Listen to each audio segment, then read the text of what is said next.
Mitoyatra ny fanarana ny fahitalavitra matevy amin'izao takariva izao fotoana ny fampalalambo indray ariko manasanao amtiavana anaraka izany hatramin'ny farany eo amin'ny sehatra ny fampianarana avy hatrany isataratsika ny fampalalambo avao amin'izao takariva izao Nifarana androany indrindra ny andiany faharoa tamin'ny fanadinana bakalorea ho an'ireo izay nisafidy ny fampianarana teknika tamin'ny ankapobeny dia azo lazaina nizotra tamim-pilaminana izany fanadinana izany andrasana amin'ny 15 aogositra ho avy izao ny valim-panadinana bakalorea na ho an'ny fampianarana ankapobeny izany na ho an'ny fampianarana teknika eo izay rehentsika ary ny fanadinana mirakitra izay.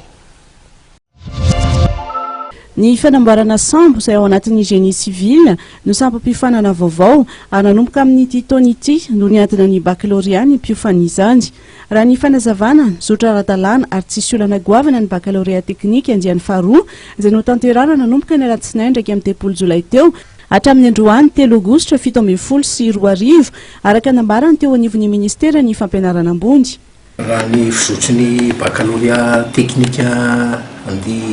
andiny faharoa zany dia atao hoe nizotra tsakasy andavana misy ihany moa tatitra azo zany avy amin'ny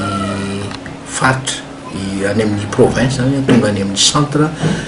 any amin'ny quarantaine fa matetika reny zavatra reny zany mety karazana ohatrany ataontsika hoe tsy dia fahazahoany ankizy ny lazadina dia mahazo valiny soamantsara izy ohatrany mahazatra ihany dia amin'ny ankapobeny zany nizotra tsakasy andavany ny teknika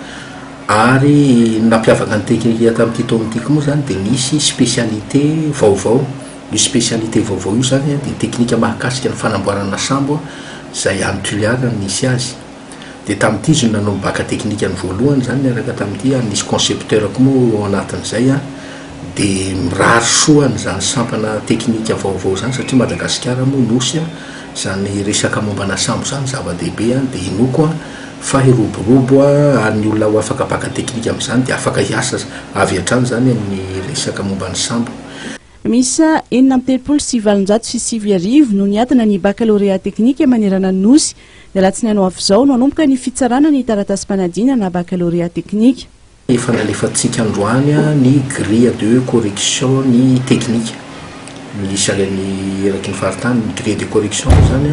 dia ataontsika hoe manamora ny fanaovana ny correction satria fa ao anatin'izay zany ny corriger ny barème rehetra momba ny noty